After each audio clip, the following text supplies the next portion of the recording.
Welcome to the Mental Fitness Podcast in partnership with Eliza Chat, where we explore real tools and stories for building mental strength in the modern world. Today, we're joined by Todd Olson, a trauma and nervous system specialist with more than 35 years of experience in mental health. Todd has worked in everything from probation and addiction recovery to advanced trauma therapy, and now leads workshops through his practice, Circles of Grace. Todd is known for blending evidence-based approaches like Polyvagal Theory and somatic training with practical tools that help people widen their window of resilience, regulate their nervous systems, and reconnect with life in meaningful ways. So tell us a little bit about your background, Todd. How did you get to this point in your career? I know you've had a lot of continued education. You're always learning, right? So I can't remember because it was like 35 years ago since I've been doing this. But I've been I'm 66 years old, so I've been doing mental health for way more than 30 years because I was like a probation officer before I became a therapist. I was doing work with people then. Where it's evolved to now is doing a lot of trauma work. And that's my specialty is a nervous system expert and doing trauma work. And Circles of Grace .health is the website. And we have workshops that we do. I love doing workshops. We just finished one. We had people come from throughout the country and with all different kinds of traumas. So that's what I've been doing now. And I love training staff to follow in that. And so I do a lot of training. What's something you're exploring or learning right now? You mentioned polishing rocks, and that's a good thing. I actually was thinking, that's a cool hobby, but I love how you've incorporated that into your... Right. So you know how long it takes to polish a rock? How long? A month. So you get your little pebbles in a tumbler and you add number 1 grit for 1 week. Then in a week, you change it to number 2 and then number 3 and number 4 grit. It's for someone who has ADD like me, it's like murder. It's punishing. And then you put all this effort in and then you just give it away to your clients. Yeah. So I love polishing small petrified wood. And because if you know how old those are and how much patterns, so I just move that into metaphors for the work. That's great. With the people. So beyond the rock polishing, what's something you're exploring or learning now in your work? I continue to do psychodrama training. I've been in a training group for 7 years, and every 6 months for 4 days, do that. And just real briefly, what is that? You set up, it's action, don't tell me, show me, basically. And it really helps people get unstuck faster. Gotcha. And then I do somatic training. I'm assisting in that training right now. I've already been through 4 years of training for that. And I continue to go online and also to different places to assist with that training. I keep learning. And I want to slow down, but I just keep learning because I want to learn to do better. Yeah. Todd, can you explain what the nervous system is? Maybe just give us some education there for our listeners and what it has to do with emotional or mental health. Sure. I think talking about the nervous system, I think one of the first things that I would mention is the vagus nerve. It's the largest nerve system in our body. If you Google searched vagus nerve and see how big it is, it goes from our brain, down our neck, to our chest, abdomen, and all our major organs. And the brain sends a message to the organs for heart rate, digestion, thinking. It's the one nerve ending that works with the mind and body. And so just like when traumatic events come, that's a bottom-up experience. It's not a top-down. So when I mean bottom-up, it means nerve to brain. Top-down is brain to nerve. And So trauma is a bottom up, and nervous system, if people's nervous system is not regulated, we need to do things that help it from a bottom up perspective. And so Stephen Porges is the guy that coined the Polyvagal Theory, which talks about how automatic the nervous system is, and which includes the vagus nerve. So I think really studying that out is a good idea. And you mentioned so bottom up and top down, and trauma is a bottom up.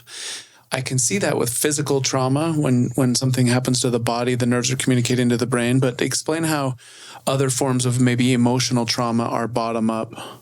Whenever we receive a threat or a perceived threat, that's going to hit our nervous system. Okay. Gotcha. And so it can be an emotional threat. It can be a physical threat. And we're scanning for safety and danger constantly. Yeah. Like every 9 seconds or something like that. It might even be shorter than that.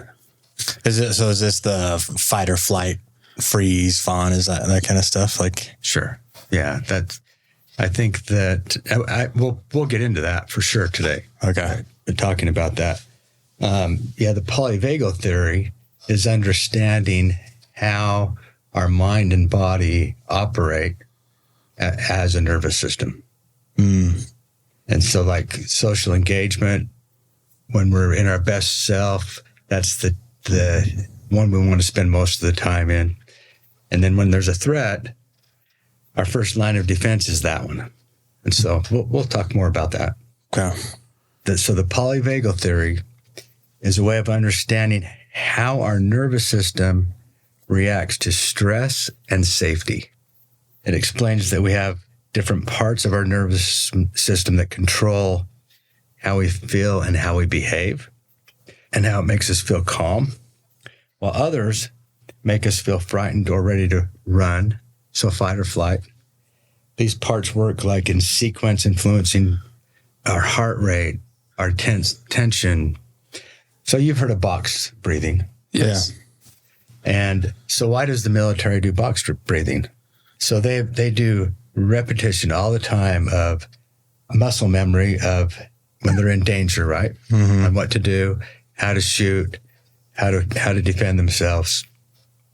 And if, let's just say they're at a building and they know that there's 5 guys coming around the other corner because they saw it on the drone, right? And that makes them nervous. And if they try to do top down, okay, I got to be really calm right now, because if I'm not calm, I'm not going to be able to defend myself. So I got to get ready. That's top down. And I want to say, good luck with that. So that the body and the mind are fighting. I mean, the mind's trying to calm the nervous system and the mind. Right. Yeah. And so the box breathing, which they learn how to do, right? So 4 seconds inhale, 4 seconds pause, hold it, 4 seconds exhale, 4 seconds pause. That breathing, I'm going to get oxygen to my brain so I can think straight, right? And it's going to calm my nervous system down, and I'm going to be able to do body memory on defending myself. Interesting. So that's kind of like a bottom-up thing. So the military is teaching breathing techniques to how to calm the nervous system in literally a matter of life or death. Yes. So that you can be on your best game, if you will, make good decisions and protect yourself while everything in your nervous system is screaming, run, fight, whatever. Right. Or free, or be paralyzed. Yeah, that's super interesting. That, these are things obviously we use in our day-to-day lives, but at the most extreme military, like war preparation, right, that they're leveraging some of these techniques. Yeah. And box breathing is, that technique is one of many. Like breath work in general is just one. I've heard 4 seconds in and then extended breath out. Right. Right. 6 seconds out. So there's lots of different breath work you can do. Right. Right. And people need to be aware, if they have had a history of trauma and they go to a breath workshop, it can activate them If they have a history of being born with a cord around their neck, a near drowning, suffocation, asthma, any other type of thing that creates a breathing problem, and they go into a big breath conference or a workshop, they can get really activated and end up leaving that activity because they're going to crawl out of their skin. And so it's really important for people to understand history with trauma that gets stored in your body. Why, what happens there? Why is that with trauma? It'll remind, the nervous system has that block. So survival energy of fight, flight it did not get released correctly. So it's stored in their body. It's stored in the body with nowhere to go. And then when there's a memory of that type of thing coming to them, like, okay, now hold your breath a little longer, and that person had a near drowning, that can really activate their system, and they're going to go, this breathing thing was really stupid. That's why it's small, and until you practice more or learn more, then you can increase the time and all that kind of stuff. Does that make sense? Yeah, it does. Interesting. So that you've heard the phrase window of tolerance. Yeah. I heard it from you. Okay.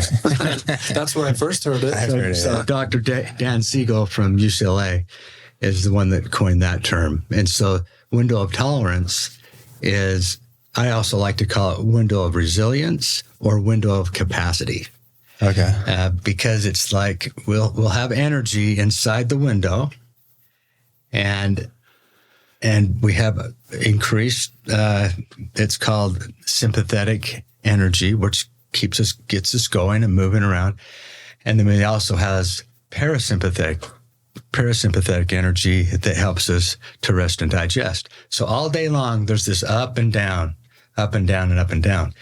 When we're under stress and long term, the window narrows.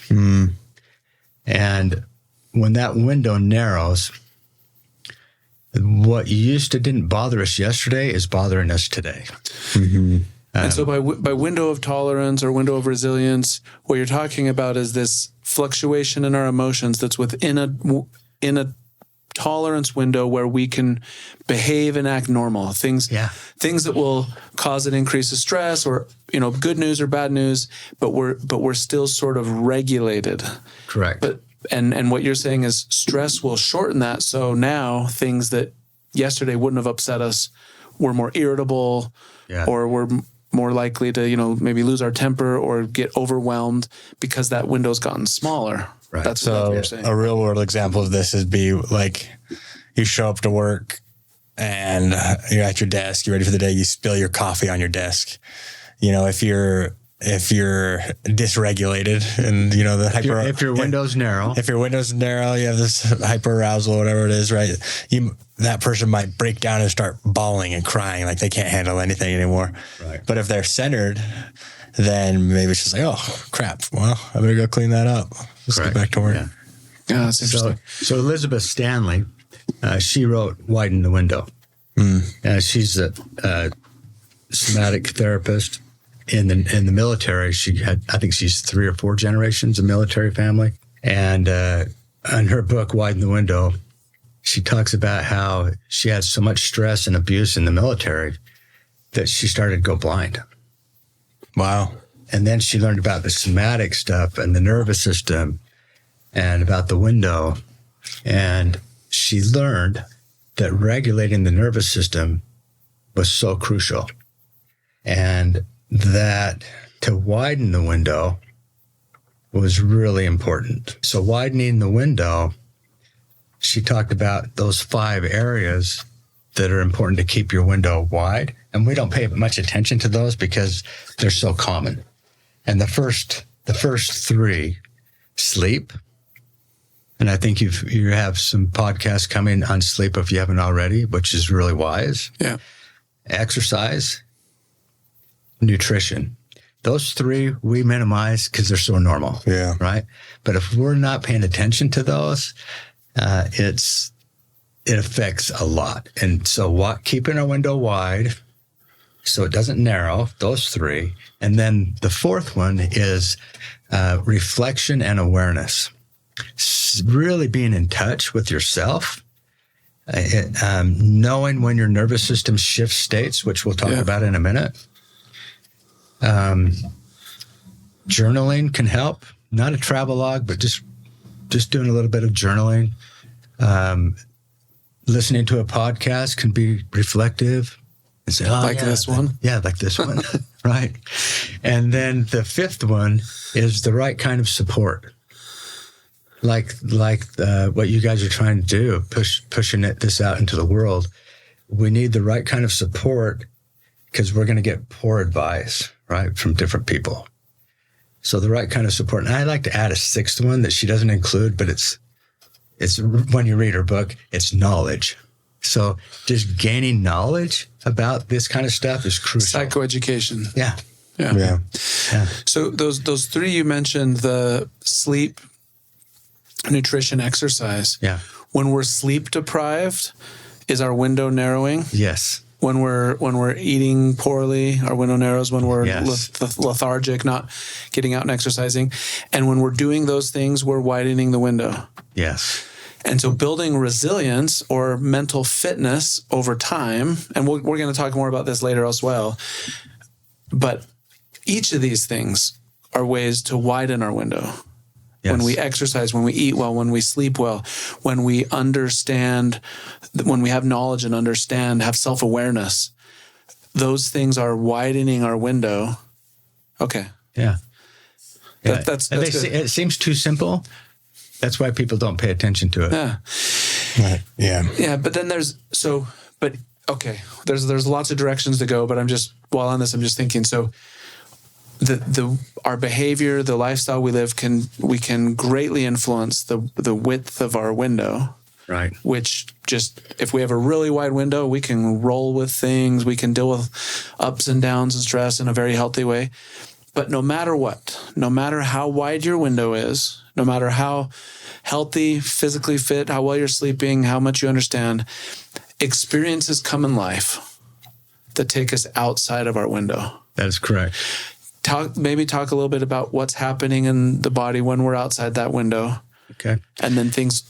go ahead. Yeah, well, a question. I think this question is essentially the same thing. How do you recognize when you are dysregulated? Oh, yeah. What takes us out?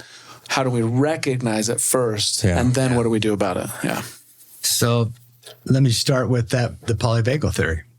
So the fight or flight, which is called the sympathetic, that's the scientific name. But let's just use fight or flight. For example, this is the branch of the autonomic nervous system. So autonomic meaning automatic. Okay. This is the branch of the autonomic nervous system. It activates when you feel stress or unease or when an awareness of a threat or danger is present. So it activates. Mm-hmm. And so let's look at some of the symptoms physiologically and intellectually, emotionally. Heart rate increases. Breath is short, shallow. You might describe yourself as anxious, out of control, too much, overwhelmed, angry, confrontational, ready to run. It's all that. If you looked at physiologically, you're bracing, so you're probably tense. And people are not even aware of this. They don't even know what's going on. So if that state comes in, because there's a threat, right? And now I'm activated. I'm not thinking and feeling simultaneously. I'm either overthinking or I'm overfeeling. And I don't have a balance. I'm already out of the window. Yeah. Does that make sense? Yeah. So for people listening, if you were to start to map your nervous system would be a really smart thing. So what are my symptoms and signs when I'm in sympathetic? What does it feel like? What does it look like? Sound like? My tone of my voice is probably different. What happens in my body? What do I do and how do I feel inside? How do I think? What do I say? So overwhelmed, angry, defensive, etc. So it's just really good to know that So that, oh my heck, so if I'm defensive all the time, I'm going, what's going on? Oh, I bet you I'm in the sympathetic. And I haven't been paying attention to my system. There's something called interoception. Interoception is the ability to notice and recognize sensations inside of our body. And so I would know if I'm bracing. I would call that self-awareness, but this is more than that. This is self-awareness of what's happening physiologically. Yes. Gotcha. And so if you were in sympathetic, I am on guard and the world's dangerous, how would you finish that sentence? So Deb Dana, a somatic therapist, she uses this polyvagal theory as a ladder. She has an exercise that says, if you're in that state, how would you finish this sentence? I am, and the world is. And so I just gave kind of an example, and everybody's own example would be different. So that's the fight or flight. Mm-hmm. When we receive a threat to our nervous system and we can't solve that with social engagement, we automatically go to fight or flight. And some people stay there for a long time. It's meant to be What do you mean by a temporary. long time? Like years. And it's meant to be temporary as in hours, minutes? Yes. Does that lead to, manifesting anxiety or burnout or chronic fatigue or all of that? Yeah. So if you live your life in that state, it's always on the go, either always fleeing, avoiding, or always on the go, it will come out. Eventually, that's where I think a lot of autoimmune diseases come from. It's where people's health deteriorates fast. Yeah. It's too much. It's too much. We're not meant to be in that state forever. So we might say when you have chronic stress, I mean, the way we might say it on the street is, people don't age well when they're under a lot of stress over a period of time, but it's not stress per se. It's that when you've fallen outside your window. Yes. So our capacity narrows, and then we don't even know we're in that. So think of animals for a second. So think of Africa and the gazelles at the watering hole, and the cheetahs waiting for the gazelle. And then the cheetah starts coming after the gazelle. So I'm not going to fight this guy. I'll never win. So flee, right? So flight. And it gets away. What's going to happen with that gazelle after it gets away? What does it do? It releases its energy. It releases the survival energy. It'll shake. It'll tremble. And then eventually it will pronk and be on its way. So we're the only mammal that doesn't do well releasing trauma. Interesting. And so because our thinking gets in the way. So now let's say we're back at the water hole and the cheetah gets the gazelle and it cannot flee anymore because now it's got caught, right? What's the gazelle going to do automatically? Play dead? Yeah. So they don't play dead. Like the opossum doesn't play dead. It's the nervous system's ability to shut down. Oh, wow. So the heart rate decreases. And that's interesting. And the gazelle it looks like it's dead. Yeah. The breathing's way down. It's its last ditch effort to survive. Then the cheetah goes and gets the cubs so the cubs can come back and have some meal. And when the cheetah's gone, the gazelle looks around, wakes up, shakes a bit, and runs away and has freedom. It made it. And we all cheer when we see that on National Geographic. Yeah. Right? And so that next state, after fight or flight, if we have not completed the threat response, and then we go to the last line of defense, is what's shut down, freeze, collapse, appeasing. It's where my life's over. I'm just going to be non-functional. I can't get out of bed. In the abuse setting, is that where the victim just surrenders to? That would be an example of that. There's maybe a little bit of fight or flight where I'm avoiding the perpetrator or maybe even fighting back verbally or physically. But at some point, it's just like, whatever, I'm surrendered. I can't. Yeah, what about, so then there'll be, shut down, collapse, appease, dissociate. That's part of the dorsal is when you dissociate. It's the time that you feel disconnected and there's a collapse in the system. There's not enough energy to run your life. You feel disconnected from other people, a sense of exhaustion. It might feel like depression. It's actually hard to find hope when you're in that state. And if someone comes along and tries to cheerlead you out of that, good luck. It's like, there's no cheerleading that's going to happen. But people care so much, they want to help. And I just want to avoid that. Yeah.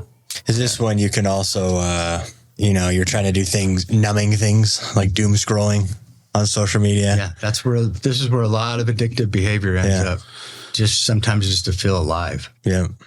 And also to avoid the pain. You're seeking those connection in artificial ways. Yeah. Because your brain knows you need it, but you don't know how to do it. Lots of avoidance.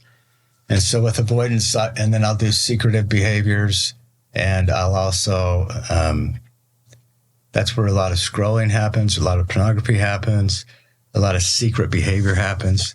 I'm just kind of checked out in life. Yeah. So I can feel dark, foggy, fuzzy, silent, out of focus, hopeless, invisible, shut down. People need to kind of know what they have when they're in that one. So those are the last two stages of the nervous system are stages of fight or flight and then dorsal, shut down, appease. The top one, the one we want, is called ventral vagal. That is social engagement. We're in the top of our game. We're goal-oriented. We're interacting with other people. Life's not perfect, but it's okay. And I'm going about my day doing fine. And so how would you describe yourself in that state? When you receive a threat to your nervous system, whether it's your spouse snaps at you, that's a threat, right? Or if there's really a threat to, like there was a shooting in a public setting, you're on high alert. It's high alert, and you're not even there, but you watched it a couple of times on TV. There can be alert. So your first line of defense is ventral vagal. It's social engagement. It's like, oh, guess what happened. That's the natural first response is you want to interact with someone, talk to someone about it. Interesting. And if that's not available, which it's often not if it's your spouse, because now I'm going to go to you and say, hey, you really made me mad when you did that. And that's not going to go really well. She's already in her fight or flight, or he. And so at the second line of defense is fight or flight. It's just automatic. And the third line of defense, the last resort, is dorsal, shut down, appeasing. So those two are meant to be temporary because we need them in life-threatening situations. But they're not meant to remain forever. And so what happens is we run across people all the time that have been stuck in fight or flight or stuck in dorsal. Shut down. Yeah, so they're doing functional freeze, and they've been living that way for 20 years. Wow. And then to start having them go to the top one, the one we want, it doesn't feel safe because I've gotten my safety by fight or flight. I'm always doing something new. I'm creating a new business. I'm having babies, doing all this stuff. No, but the chronic overworking, right? Like, it is so true. That's right? That's a thing. And so for that person to slow down and learn how to relax, it doesn't feel safe at first. I want to say at first. Eventually, it will. You see that with some successful entrepreneurs who they've had childhood trauma. They have a rough life, and the way they've dealt with it is it's flight. Not in this. I mean, they're running away, but they're running away by being busy with other things. Yeah. So why do those entrepreneurs sabotage their companies sometimes? so that they can recreate it, or they're going to just go do another one. They need a new project to stay mobilized. Yeah, they're going to keep doing it. Interesting, yeah. That's a big new idea for me, is that the first natural response is social engagement. Right. I would have thought more just thinking physiologically it would be the fight or flight. But as humans, our first response is to want to reach out. Yeah, we're wired to connect. Yeah. And so if we have those resources in our life, that's good. And that can widen our window because we have more people to connect with. When we're isolated, or like you said, it's the people in our lives that are temporarily causing that. Right. When you're stuck on high, fight or flight, or stuck on low, dorsal, there's that first line of defense is not available. That's just how it goes. So what are, we talked just briefly about breath work. What are some of your favorite go-to strategies to help clients, re-regulate? Yeah, there's a whole bunch. You know the gratitude stuff, right? Yeah. Doing those gratitudes. You told me about one. I think it's like 4, 3, 2, 1. Yeah, that's an orienting thing. Yeah. Okay. But let me ask you about this gratitude. So for you and those listening, let's just do 2. So pick in your mind 2 things that you're grateful for. So do either of you want to give it a shot? Just tell me one. I can go, yeah. Okay, go ahead, Luke. But both of those things? Yeah. So my kids and physical abilities. Okay. So your children and your ability to do things physically, right? So we hear about, I do 3 of those a day, right? And write them down and you'll feel better. But the new research from Martin Seligman from the University of Pennsylvania has done research. And then I want to ask you this. So with your 2 children, why? And this is where it goes a little bit deeper. I'm just watching you over there. It's getting a little bit deeper. I think they're just such a part of me. There's such a deep connection. Okay. So I'm so connected with them, right? And my guess is even a step further down, there's a lot of love there. Yeah, of course. Right? And a lot of connection, love, and it's just so beautiful. Yeah. Right? And then why on your physical body? I think it's similar. I think it's similar in the beauty of it. So beauty of it. And does it give you freedom? Yes. So it gives you freedom to move about and really enjoy life the way you want to enjoy that. Right. And it gives you autonomy and you can move about with your loved ones in a different way.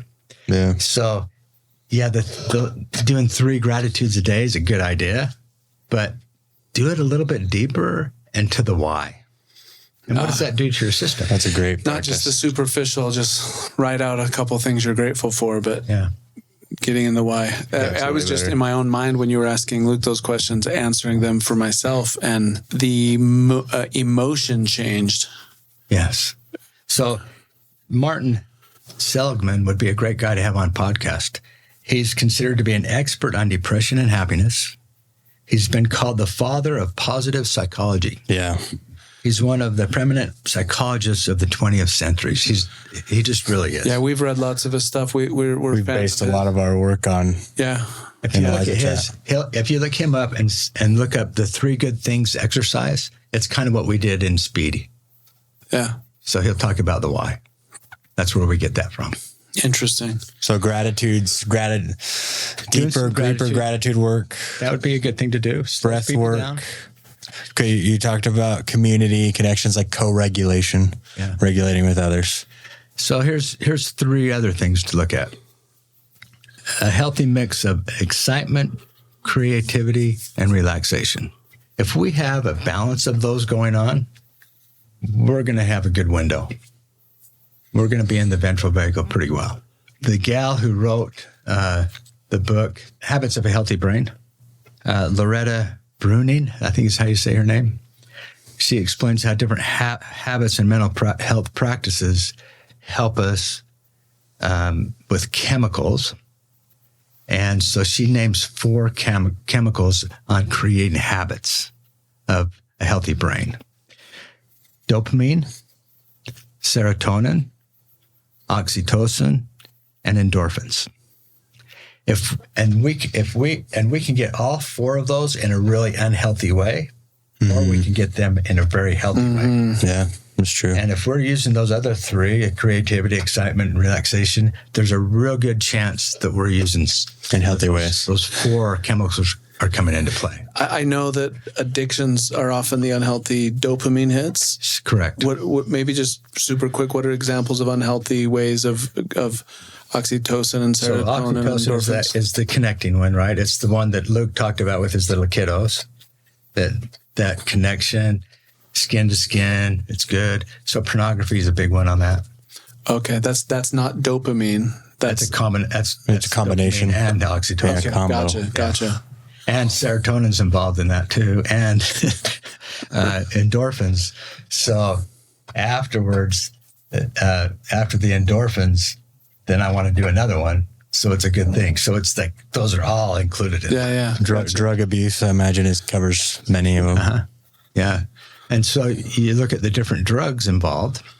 So the arousal drugs, the excitement, that's all the cocaine, the stimulants, those type of drugs, right?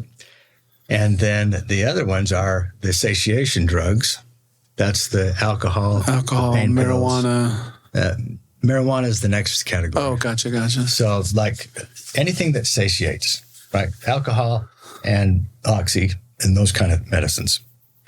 And then the third style is the hallucinogenics, which is where marijuana is. And the other hallucinogenic type of medicines, that's the fantasy type. And that's the dopamine. So Interesting. There are polydrug users, right? But usually people have a style they like. Yeah. And so we just go after those styles that we like on those chemicals.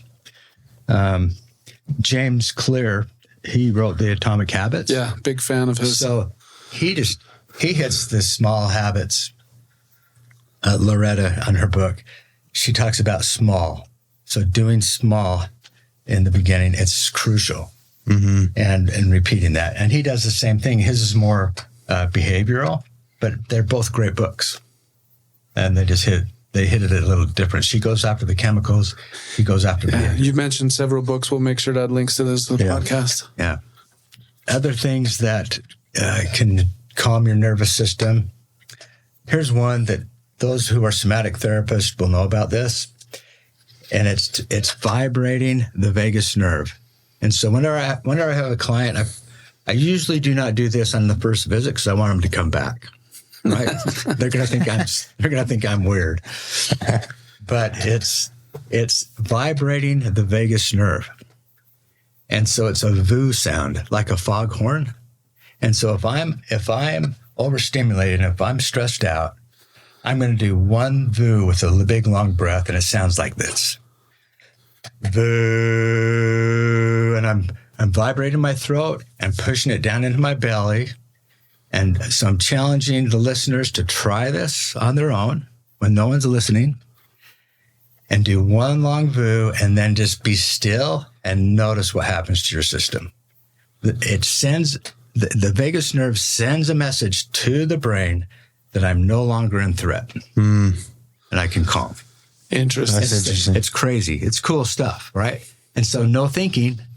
I'm not doing bottom down or top down. Yeah. I'm doing a Nervous bottom up system up, exercise, bottom up. like that. What you might be getting, you said a few more things. They might be getting to this. That's vibration or stimulation of the vagus nerve. I have heard this may be wrong. You correct me, about cold immersion. Yeah. Like cold showers or like cold plunging. It stimulates the vagus nerve as well. So another book would be good to listen to is Dopamine Nation. Yes. That's a great one. Right. I think Yeah, you great book. recommended that to me like a year ago. So she'll talk about doing hard things, create some dopamine, and it's the good kind, Yeah. right? And so, so doing something like that that's hard but healthy for you is a good thing to do. Is that where, so for me, when I'm feeling really overwhelmed and that I can no longer think, if possible, I'll just sometimes maybe go for a run or just go do some form of physical exercise, go lift some weights. Yeah. What's happening? What is, and that works for me, but what is happening in the nervous system. We want safety with mobility, and we want safety with immobility. So I would say, yeah, if you're a runner, go ahead. But I would say I would rather have you do small first. So I'd rather have you walk first, unless it's way over, you're in fight or flight way too much, too big. And then you do like 15 minutes of high aerobic intensity or something. Then you can do that. That'll settle that down. But doing slow first and noticing body. So this is mindfulness, right? You're going to do a whole podcast on mindfulness probably. So when people have trauma, they do the wrong kind of mindfulness meditations. They're too long, and you need to do focused attention mindfulness, not some big elaborate visualization. They're too long. And in fact, Elizabeth Stanley on Widen the Window found out that by accident when she works with veterans, and she's doing some big long body scan meditation, and they want to punch their fist through the wall and crawl out of their skin. And so short, doing small and short, and then you can expand later, right? You can do that differently. So so running's good if you're used to that, but I'd also experiment. I think I'd walk and then run. So how do you we've talked about some of these good practices, these practical things people can do. From what I understand, there's, stress. We talked about this a little, Dave, you said this, stress is a constant, right? Stress will always come in our life, and, we're not going to expect when it comes necessarily. So there's really no such thing as, Todd, as a regulated person, right? It's more about how quickly or effectively someone can return to center. Because yes and no. So there's a regulated person. I'm looking at one right now. It's the sound guy in this room who's just kind of casually watching, and he's not under pressure of performance. I'm speaking into this microphone, right? Right. And so he's regulated. So there's 4 things to remember. Number 1, know the state I'm in. And when my nervous system changes states, I need to know when that happens. That's why it's important to map your nervous system. Mm-hmm. Like if I'm irritable and ornery, I probably change states and don't even know it. It's different for each person. Yeah. That's why you map it individually. Yeah, map your own. Yeah. And so recognize the state, number 1. Number 2, have some inner respect. So these are 4 R's. Have some respect. I don't want to say self-respect or self-compassion. That's just too global, but inner compassion, because it's automatic. If I'm in fight or flight or dorsal, something big has happened. And so I need to give myself some grace and respect it and say, something big must have happened. I got to get back to the other one. How do I do that? The third one is regulation, learning how to regulate our nervous system by doing little silly things like VUing and orienting, what you were talking about earlier, going for a walk, going for a run, talking to somebody, listening to Eliza chat would probably help with that, right? Yeah. The 4th R is restoring.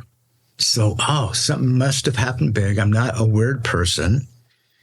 And that's what's going on. So because it's like history is brought in. If I have trauma and my partner or someone does something to activate that history, that's why that happened. So it doesn't mean I'm probably not in threat, but my nervous system thought I was. What did you say? Restoring? Yeah. Restoring. Like reframing. Yeah, reframe. Like RE-story. Mm-hmm. I'm going to restore this. Oh, yeah. I thought it meant restore. Yeah, reframing. Yeah. Retell the story. Gotcha. So recognize the states in yourself. Give yourself some inner compassion, respect. Learn how to regulate and restore or reframe. Yeah. Yeah. Those are crucial. And those will get us back. So we have a thing that you guys have mentioned, I think, about fawning or appeasing. And which state do those belong in? All 3. Sometimes in ventral vagal, if we have a bully and there's no other way out, fawning or appeasing is not a bad idea. It's going to get me out of there. If I'm in fight or flight, if I'm fleeing or if I'm fighting, not a bad idea, so I can avoid that. Yeah. And even if I'm in dorsal, I don't want to deal with this, so I'm going to fawn or appease. So some people think that just fawning is the last one. It's in all of them. So it can be used as a tool. That makes sense. Yeah. I like that.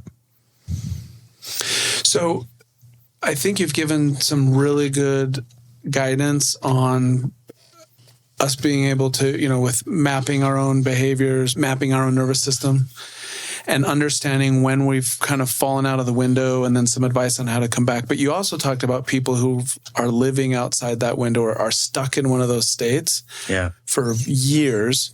What would be just some ways, if there's a listener and they're wondering, am I one of these people? How would they identify? And then two,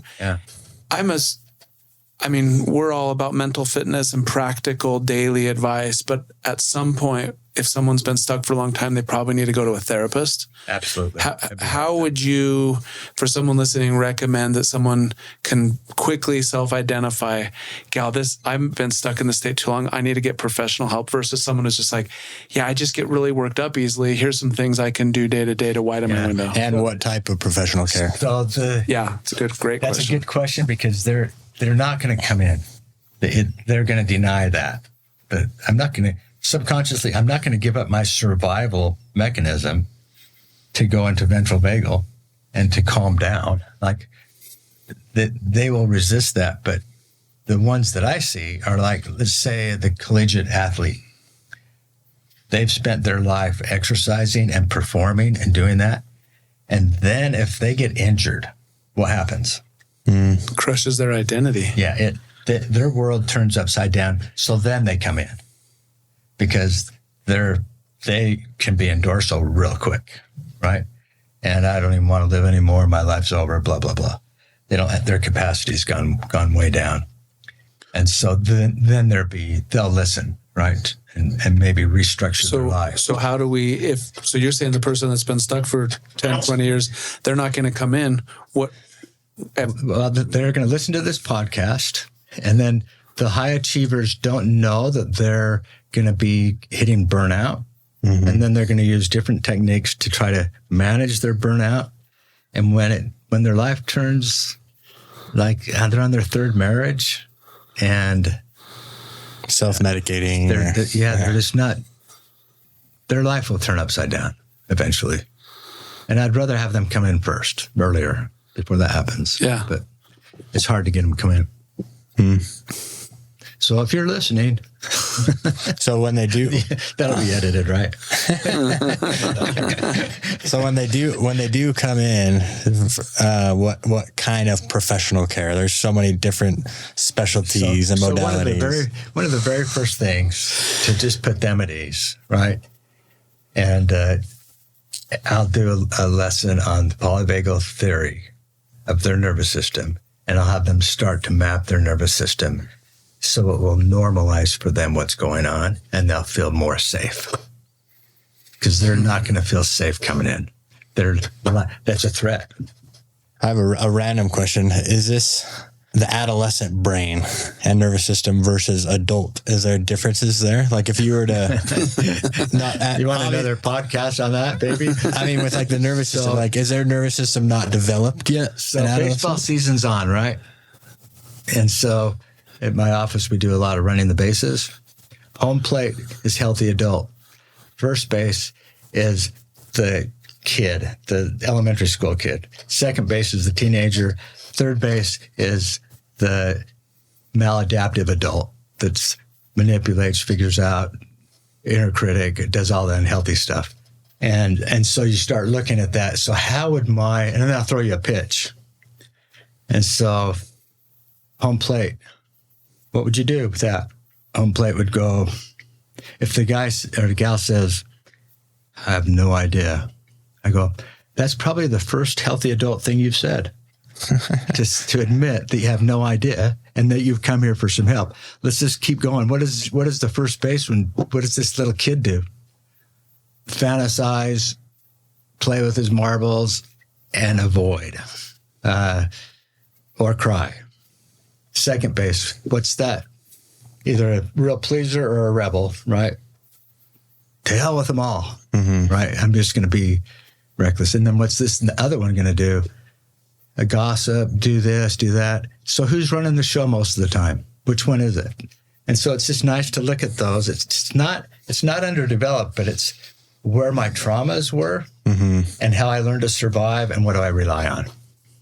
So that's a little bit bigger than we probably want on this podcast. Yeah. Next podcast, we're going to. So when we talk about mental fitness, which is those daily habits, you've mentioned Adam Clear's book, Atomic Habits, and the widen the window, and the daily habits, the things that we can do so that over time we're exercising and widening that window. Yes. And then that it's almost second nature when we fall outside that window to have tools that we've developed to come back. What are you've talked about ways to come back in, but what are some of the things to keep us in? So let me end with this. Yeah. So the title of this podcast could be Small is Bigger, Slow is Faster. Because to do small and follow through on that is going to be crucial. So I turned into a little rock hound nerd for this past little year. And so I polished rocks, and we have people come for workshops to heal their traumas. And I have little teeny rocks all laid out on one of my credenzas. And one of the exercises is to come in after they've had the lecture of small. I want you to pick a rock that jumps out to you, and there's some cool ones, that's going to remind you to do small. And it's going to remind you to do slow.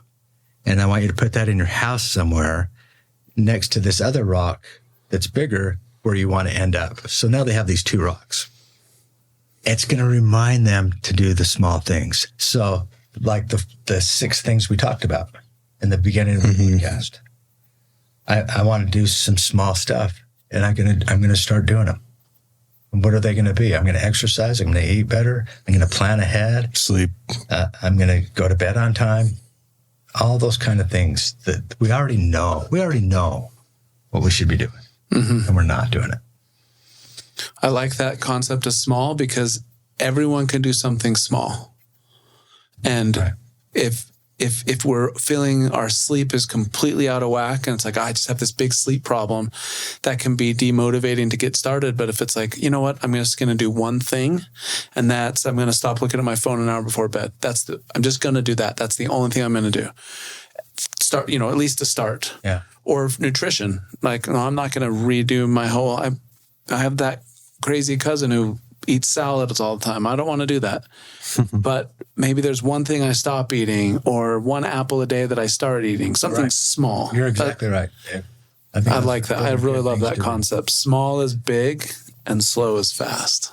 Awesome. Well, this is a segment we do with all guests at the end. Rapid fire questions. So we ask these in quick succession. Don't think. Don't just think. Answer quickly. Well, we haven't asked yet. Hold on. Oh, sorry. Okay. Morning person or night owl? Morning. First job you ever had? Dishwasher. If you weren't a therapist, what would you be? A fishing guide. One thing you do personally to quickly reset your own nervous system? Walk with my weighted vest, VU, and cold plunge. If you could master one instrument instantly, what would it be? The electric guitar. What's a common phrase or quote you say all the time? Feeling safe enough to fall in love with life and to risk living fully. Wow. I want to pause on that one. That's a good one. That's really good. That's the motto of our clinic. I love that. It's from part of Stephen Purgis from the Polyvagal Theory. You just say it one more time. Yeah. So feeling safe enough to fall in love with life and to risk living fully. I think we end on that one. That's our goal. That's the goal of any client that comes in. That's what we want them to feel. Circlesofgrace.health, right? Yeah. Well, thank you very much. It's great to have Todd Olson with 35 plus years experience in mental health, trauma, addiction recovery, all kinds of things, and appreciated everything said. I think one of my favorite parts, I think my favorite part is actually that quote. That's for sure my favorite part because it encapsulated everything that we talked about.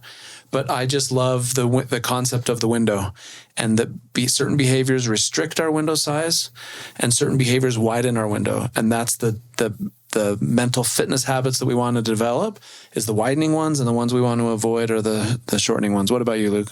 I just love how applicable everything is in this episode. So go listen to the episode again because there's so much to digest here. Yeah, and really like good. I said, there's a lot of books and research that Todd mentioned. We'll include links to those in the description. I'm going to do gratitude on this thing today because you guys are like real pleasant. Awesome. Well, thank We appreciate you. that. Thanks Appreciate it. thanks for being coming here. on.